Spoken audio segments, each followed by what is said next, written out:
जय श्री गणेशाय नमः। अविघ्नमस्तु। आई कुलस्वामिनी माते की जय।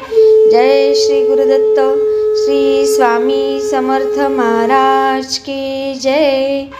निशंक होई रे मना, निर्भय होई रे मना, प्रचंड स्वामी बळ पाठीशी, नित्य आहे रे मना, नित्य आहे रे मना, श्री स्वामी समर्थ महाराज। अच्छा. काय अनुभव आला ताई? माझा मुलगा ह्याला जॉबला आहे, तर सुरुवातीला तो बोलायचा की नाही, खूप वेळ काम करावं लागते, तिथे वेळ जास्त आहे आणि मग मला नाही करायचं आहे, पेमेंट कमी असं बोलायचं होतं. मग मला पण टेन्शन यायचं. म्हटलं परिस्थिती पण नाही ना तशी, तर मी म्हटलं की नाही रे कर म्हटलं, तर तो मला नाहीच बोलायचं. मग मी म्हटलं राजेंद्र दादांना तरी फोन करावं म्हटलं, केंजले दादांना. मग मी दादांना फोन केला, तर दादा मला बोलले की ताई म्हणाले त्याला जॉबसाठी किंवा लग्नासाठी नाही त्याच्यावरती प्रेशर आणायचं, त्याच्या मनाने त्याला करायचं असलं करू देत, नाही तर नको म्हणाले, राहू द्या मग. मग मी म्हणत होती की दादा तू आता म्हणतोय तर सेवा द्या मला म्हणून, पण दादा बोलले नको ती कशाला तो म्हणतोय तर जाऊ द्या त्याच्यावरती सोडून द्या बोलले.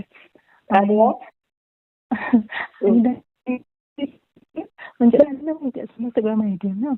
आणि ताई लगेच थोड्याच दिवसात इन्क्रीमेंट झालं. इन्क्रीमेंट झालं त्याचं. काय ताई? इन्क्रीमेंट झालं. अच्छा त्याचं.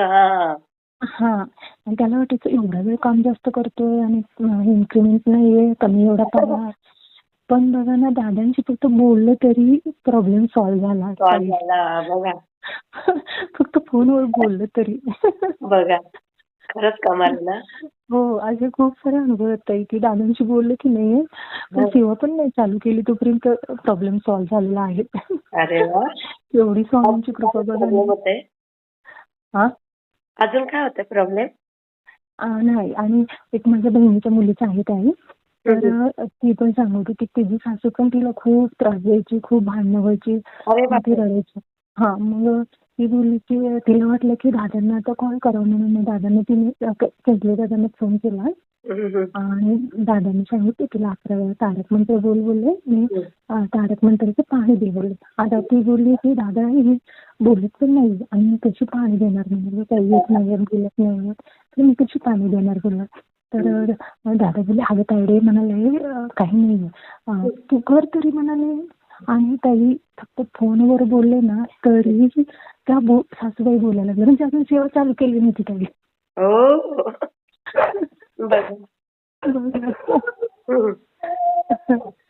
आणि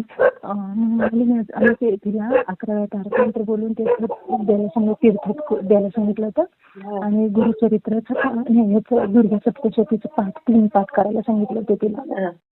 तर ती बोलली मी कुठलीच अजून सेवा चालू केली नाही, तरी सासूबाई माझ्याशी चांगलं बोलायला लागलं म्हणून. अरे बापरे.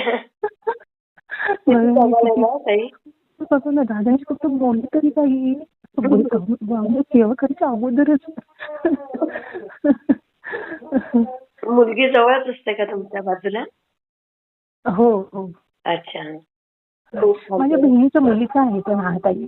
अच्छा. हो का? माझ्या मुलीचं नाहीये. माझ्या मुलीचं नाही लग्न झालंय ताई, तिचं नाही लग्न झालं. ती तुम्हाला मी पहिला माझा अनुभव शेअर केला तेव्हा म्हटलं नव्हतं का केंजले दादांकडे मी सेवा घेतली आणि कॉम्पिटेटिव्ह एक्झाम देते ती, तर त्यासाठी सेवा घेतली होती आणि दादांकडून.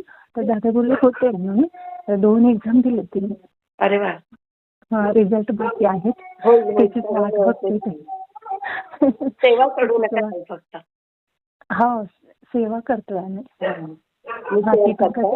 आताच एकच अनुभव आहे. आताच की नाही स्वामींचा प्रकट दिन होता की नाही, तेव्हा आम्ही दोघींनी माझ्या मुलीनं आणि दोघींनी गुरुचरित्र ग्रंथाचं पारायण चालू केलेलं.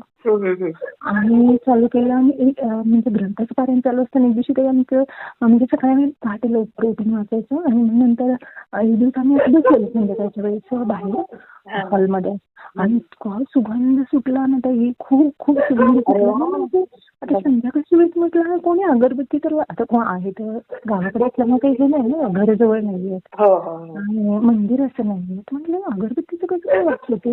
मी म्हटलं मुलीला तुला येतं का बघ, तर म्हटलं हो अगं वास येते म्हणून. मग मी बाहेर अंगणामध्ये गेले ताई, अंगणामध्ये असं ओपन सगळं तिथे गेले तर तिथं पूर्ण अंगण वास येईल. बापरे. हो पूर्ण अंगण मी फिरून बघते तर का वास पूर्ण उठे सगळं अंगण तर वास येतो. कमाल ना ताई. बघा ना एवढी छान अनुभव येत आहेत, खूप छान अनुभव येत आहेत. अजून आणि काही आता शेअर केला ना तुम्ही, तुम्हाला खूप स्वामी अनुभव देतील बघा ताई. हो हो. आणि ताई ते सोनल ताईचं सांगायचं होतं मला खूप छान आहे ते स्वामी गाथा ग्रंथाचं किती ते छान आहे ते. ताई डबल मित्र ऐकतो ते. खरंच खूप छान आहे. आणि ऐकूनच आपलं पारायण कम्प्लीट होतं ना ताई ते. हो ते पण आणि आपल्याला काहीच कितीतरी माहितीच नाहीत ना काही, काहीच माहिती नाही. फक्त ते स्वामीचरित्र सारामृत ग्रंथ आणि श्री गुरुचरित्र ग्रंथ आपण वाचतो ना, बाकी काही नाहीच आपल्याकडे. आता हे स्वामी गाथा ग्रंथ हे आपल्याकडे नाहीच ना. आणि मी पहिल्या प्रकरणापासून ताई ऐकते ते इतकं छान वाटतंय ना ऐकायला. मी डबल ऐकतेच. एक 5वं प्रकरण ते त्याचा व्हिडिओच नाही बहुतेक टाकला का काही टाकलंय ना. टाकलाय का? हो मला भेटत मेसेज करा, मी पाठवते तुम्हाला तो. बरं चालेल. आणि सगळे आजचा पण मी तो ऐकला. इतकं बाळाप्पांचा ते अनुभव तो इतका छान होता. मी तो डबल ऐकला. आता तर जरा गावी गेलेत ना म्हणून उद्यापासून नाही प्रकरण. खरंच असं खूप छान येत ताई खरंच. आणि अनुभव तर इतके छान असतात ना, बापरे अक्षरशः डोळ्यातून पाणी पडतं ताई.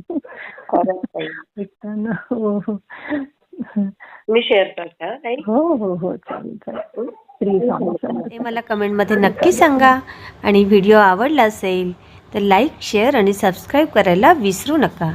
आणि हो, तुमचेही असेच काही अनुभव असतील तर ह्या दिलेल्या नंबरवर रात्री 9 ते 10 ह्या वेळेमध्ये तुम्ही शेअर करू शकता.